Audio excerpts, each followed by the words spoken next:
G'day and welcome back to That Harley Couple. We're going to take off where we left off with the first interview with David Parry, and it's an interesting time because this is when we get a very unexpected phone call from none other than the $1 Million Bogan, Danny Hayes himself. So without further ado, on with the show. Because if it wasn't for you, I wouldn't be having this moment. I'm sorry to interrupt you. You're live. I just posted you on Instagram. Harry, just remember I'm elevating you to fucking fame, alright? Yeah, thank you very much.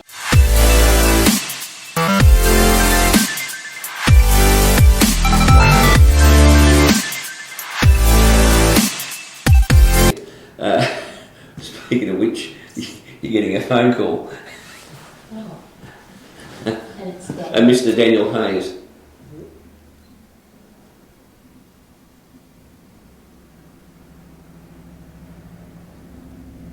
You're there, you're on speakerphone. They're doing an interview here, so don't speak too much.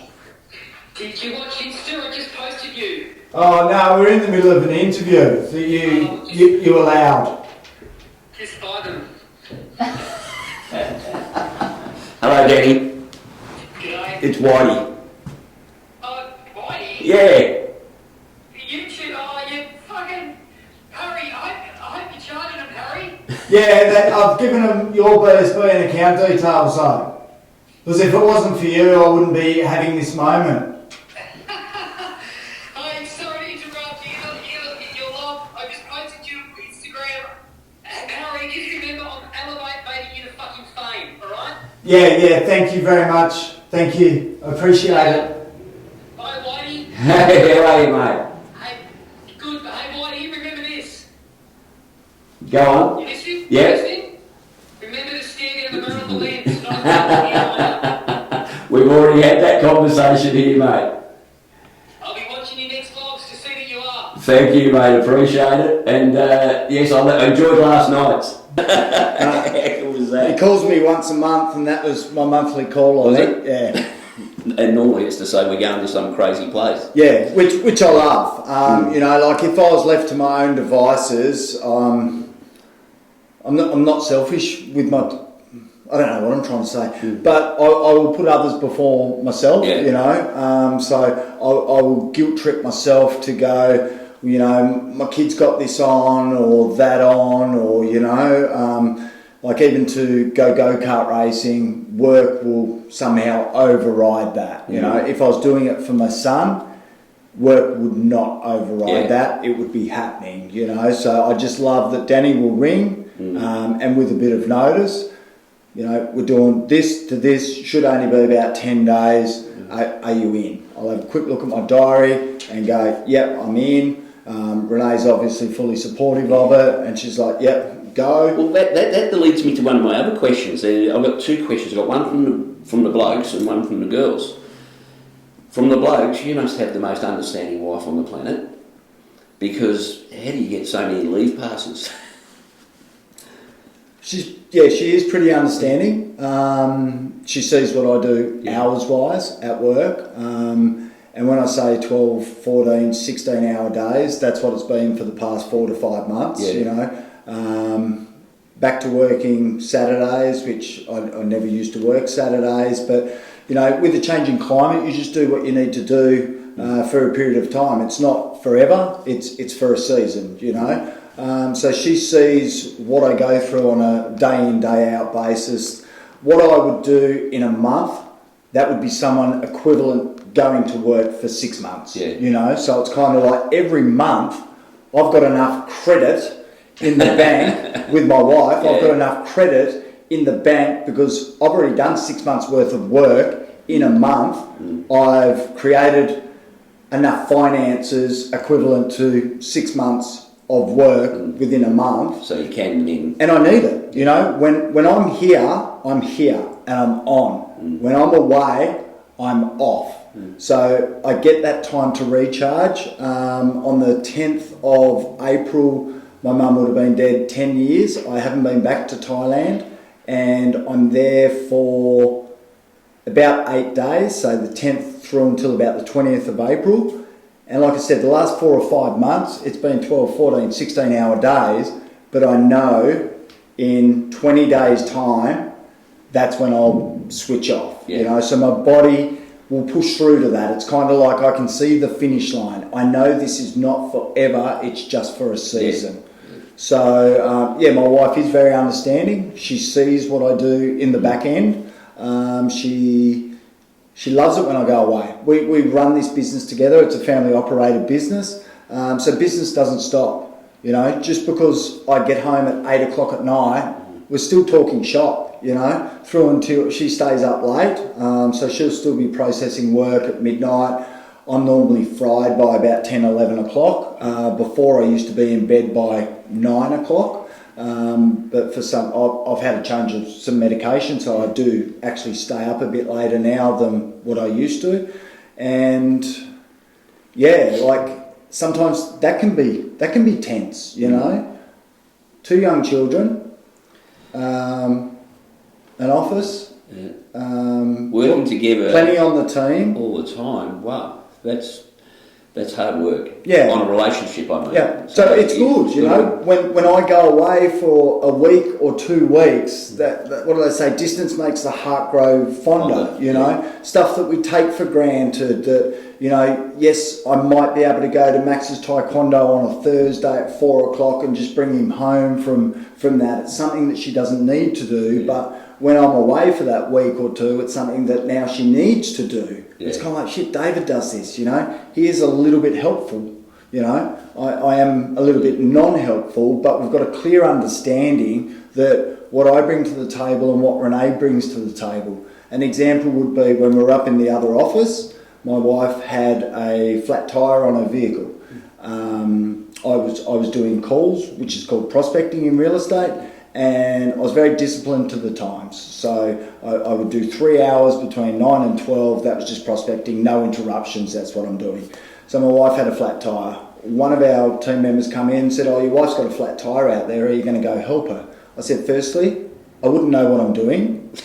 Secondly, my wife's probably much more capable of changing a tyre than me. Thirdly, I'll get in her way. Fourthly, we've got RACT, so if she gets stuck, she can call them. And fifthly, I'm about to find $30,000 by doing these calls. If I get up and move away, I'm not going to fix a tyre or to buy a tyre. It's like, I'm going to put my time into buying a whole new car for $30,000. Like, so I understand the value of my time. Yeah. My wife understands that me not helping her with the tyre is not the best use of my time. I've got no idea what I'm doing. We're going to end up arguing as to whether lefty loosey, righty tighty is the way to undo the wheel nuts, you know. So we've got a clear understanding of what we bring, and yeah, while I'm away, we talk a lot. You know, Danny will stir me up. You're talking to your kids again. It's like, yeah, I am. You know.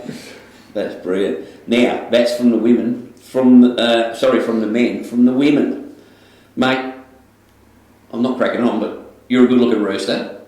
The ladies find you very attractive, and that's because you're fit. You're obviously keeping yourself fit. Do you have a physical regime that you take? Do you eat particularly well? Do you exercise? Do you go to hit the gym every other night?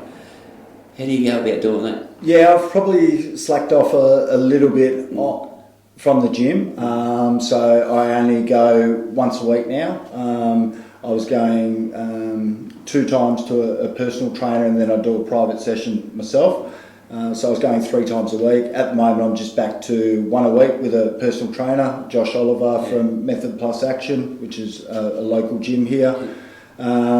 Previous to that, I was doing 2-3 sessions with a friend, Bianca, and she had a PT. I was always scared of going to the gyms because, you know, the meatheads and just that persona around it, and because, like you said, I'm a pretty good-looking guy. I didn't want to get hit on, you know. So yeah, I just started off virtually in the shed and then progressed to a gym. Yeah. So yeah, I do look after myself. I'm probably not the best eater, so the guys here at Parry, they make sure that I've got food in the fridge, so all my meals are ordered, sorted. So yeah, I do eat. So yeah, I do look after myself. Look after yourself. What's the biggest challenge you've ever overcome? And with that, what would be your greatest achievement? They might be separate, they might be the same, I guess. Stopping alcohol was probably the biggest achievement. Yeah. It was life-changing. But yeah, I've spoken a lot about alcohol, so I won't go into that too much more. Business ownership, you know, I had an old boss that we had a disagreement about something. We're talking like $50, you know, and I had an opinion on that. And her response was, David, you're sick. You're never going to make money in this industry. And I was in real estate at that time, and that was kind of fuel to my fire, you know. Probably the way I approached the conversation wasn't the right way. Was I drinking? Yes, I probably was once again, you know.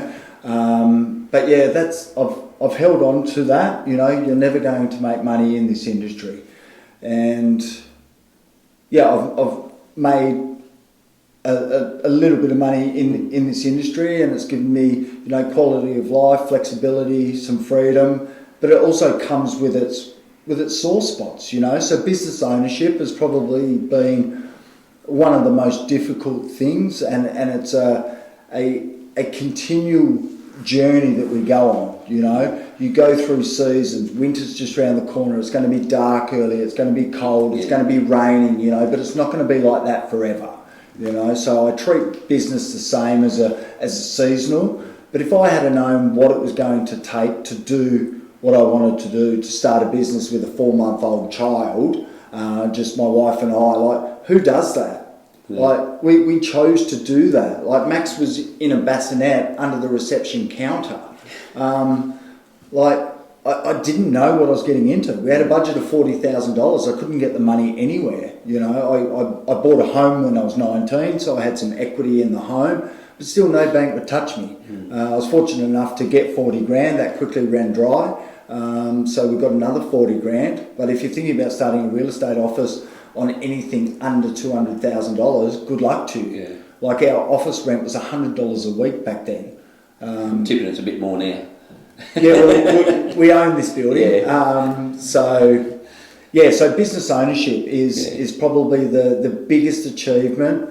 Something that I didn't think was going to be this hard, you know. We try to keep people happy. We pay for gym memberships. We try to do things that support people's mental health, makes them feel good. But it's difficult. You can't keep everyone happy, you know, as much as you try. No. I've started to learn, you know, the 80-20 rule, you know. At the level that I operate in business, I'm not going to keep every client happy, you know. No. I'm going to strive 110% to try and keep them happy, but I know that 80% are going to be happy, and there's going to be 20% that aren't. You know, it's just the rule of numbers, and sometimes some things are out of your control. You know, that's probably one thing that I have learned, is just to let go, and you can't control everything. Hi guys, sorry for the interruption in the interview, but just had a couple of quick things I wanted to throw in here in the middle before we continue, and well, David gets himself a drink. So if you enjoyed this video and you want to see more of interviews with other moto vloggers and other really interesting people within the motorcycling community, please make sure you hit that subscribe button. And if you enjoyed this, we also have a podcast which I now do with a fellow YouTuber, Paul from the Harley Roadshow. It's called Hogs, Cogs and 2 Aussie Flogs. It's new, it's raw, and it's got all this type of content. You'll know Paul from some of Danny's videos. So I'll put a link in the show notes. Nip over, have a look. Every fortnight, Hogs, Cogs and 2 Aussie Flogs. All right, let's get back to the interview. And can you do that? Can you turn off? So you say when you go home at night, sometimes maybe not, but when you go away, say with Danny or with the wife, when you're on holidays, that's it, you can cut off? Yeah. I think you need to. When I'm at home, I used to struggle. Like my wife and I, we both go to a therapist, you know, and we do that for the business point of view. We do it for our relationships point of view, because we've all got demons within us, you know. It's not until you start peeling back that onion, you know, you've got to pull the layers back. A lot of people aren't prepared to go there. A lot of people don't think they need to go there, and it's not until you go there that you actually understand how that happens, you know. And what I'm finding in a relationship with my wife, that it's not actually me, as in, I'm not saying she's the one, but it's not actually me. It may be something that's happened earlier that has caused her to feel this way or react that way. It's not even about me, you know. So it's been good to get an understanding around that. So yeah, I go to a therapist quite often, you know. I would say probably once every 3 months at max. I think I'm due there on the 28th in 6 days' time. Like Danny says, from check up from the neck up. You know, I go to constant AA meetings, you know, and that's very beneficial because I can talk about this type of stuff in a non-judgmental way, you know, and it's confidential as well. Yeah. So you don't, you can say pretty much anything there, and you're only going to get positivity out of it, aren't you? Yeah. You know, I've got I think I've got a lot of outlets, you know, in that sort of regard. There will be certain people that I do share things with, and certain people that I don't. I am a bit of an oversharer, so I've got to be cautious of that. So, all right. So, only a couple to go, mate. Who has been the biggest influence in your life?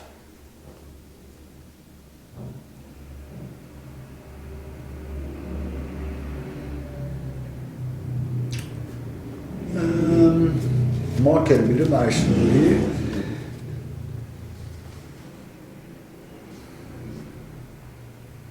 Yeah, biggest influencer. There's been a few people, you know, like from good point of view and also not so good point of view. Like I even learned from the bad, you know. I've had a previous place of employment, and you know, I obviously changed environments because of that. But in saying that, I learned a lot from that gentleman. He taught me a lot, you know.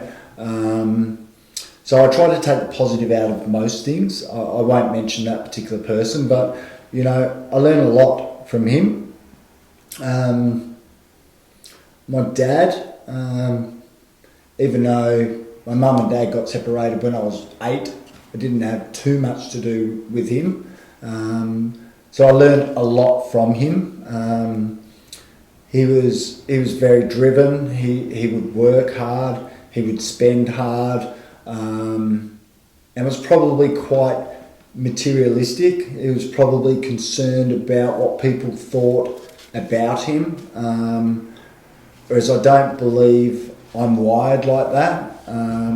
I couldn't give a shit getting around on the vlogs in my $15 Kmart black shorts, you know, riding up to Cape York. I couldn't care about that. This suit's probably a $300 suit, you know. You will not see me in designer. No Armani? No. Apart from my rip-off watch that I got in Thailand. No, I bought this with Danny, and that's a story in itself, but anyway. So there's been a lot. My wife, she's, you know, what we've done here, how she's put up with me during my drinking days, how she just gives it 110%, you know, when things are good, but also when things aren't good, you know, working through it, you know, the openness to learning and growing. So my wife's an inspiration to me. My brother Simon, he's a cool guy. He's met his high school sweetheart and they're still married today. It might all look rosy on the outside, but I'm sure they've had their ups and downs like every relationship. They're hard work, unless you're prepared to work at them. So there's lots of people. There's a real estate coach, Peter Gilchrist. He's been doing this industry for about 40 years. I reached out to him the other day, and he's a straight shooting sort of guy. So he's been an inspiration to me. He's seen me at my darkest moments, and then he's also seen me at my best moments. So there's lots of people, you know. It can be a new person that walks into the rooms at AA, you know, and just watching them grow as a person, that can be inspirational. There's lots. Yeah. There's lots. That's awesome. Mate, last thing, I guess, what message would you give to the people? If you got something that you think you'd like to say to the viewers, to those, whether they watch me or Bogan or...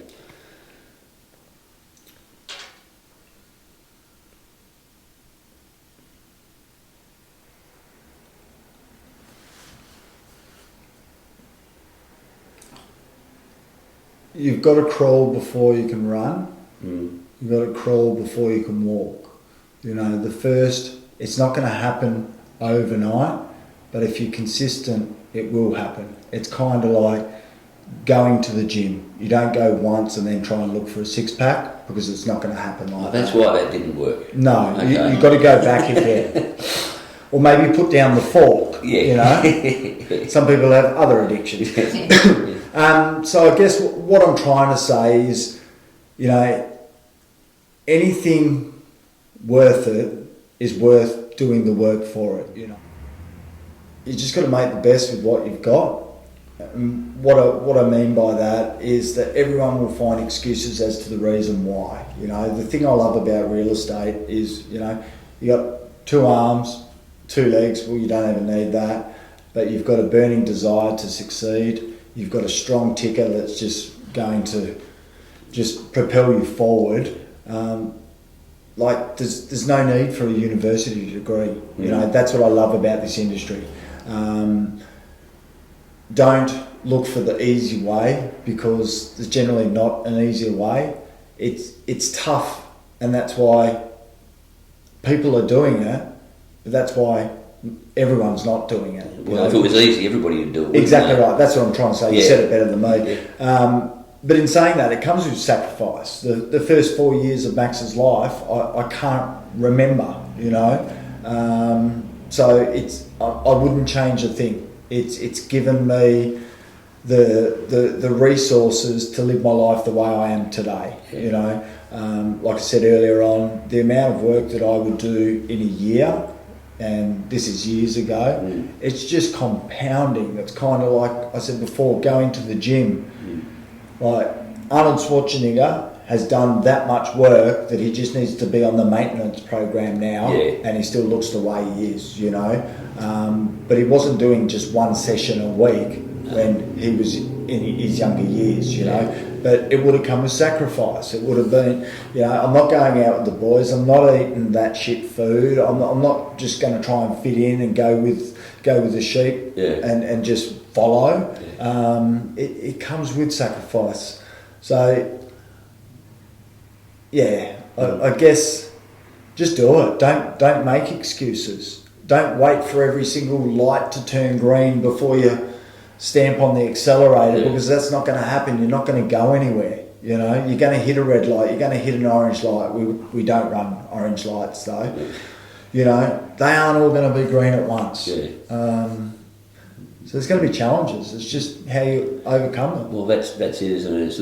It's you know, you'll get knocked down occasionally, and I suppose the measure of a man is how he gets up. Yep. Well, mate, you've got up a few times. It's been inspirational having a chat with you today. And I said to you when I first emailed you, you know, I think the David Parry story needed telling, because we see you on the show, but there's a lot more to the man than what we just see on the show. And I think people will be very interested to see this, mate. You'll probably see a laughable larrikin. Lovable larrikin. Well, that's tell you what, if you go to your grave and always say about you were a lovable larrikin that was pretty good at his job, you've done all right there, mate. Thank you very much for your time tonight. You're welcome. We've really enjoyed the time. Lisa, thank you for holding the camera. I refer to Lisa as my tail gunner because she's been covering my ass for the last 35 years or something. So thank you very much. Absolute pleasure to talk to you, and hopefully we'll get you and Danny and Paul and me and a few others out on a ride one of these days soon. We'll take you and we'll do the whole Great Ocean Road, mate. Not just that little piddly bit of it, because some of the stuff a little bit further along is very nice as well. I couldn't believe in all the time I'd been going there, I hadn't even done the ride, you know. It's look, it doesn't come any closer. You're in Geelong, mate. I mean, it's, you know, I live right over in the eastern suburbs or southeastern suburbs, so it takes us a while to get there. But you know what? It's always been worth the trip. Yeah. Thanks again. You're welcome. Cheers. Thanks, mate. Thanks, Dave. Well, thanks for hanging around to the end. I hope you found this as interesting as I did. A great insight into the man who David Parry really is. Now, I really want to thank David Parry for his openness and honesty and allowing us to be the ones to be able to showcase his story. I think you'll agree it was an insightful interview, and we thank him very much for his time. We hope to be working with himself and Danny sometime in the future. Until that time, hit that subscribe button, hit the thumbs up, and we'll see you on the next episode of That Harley Couple.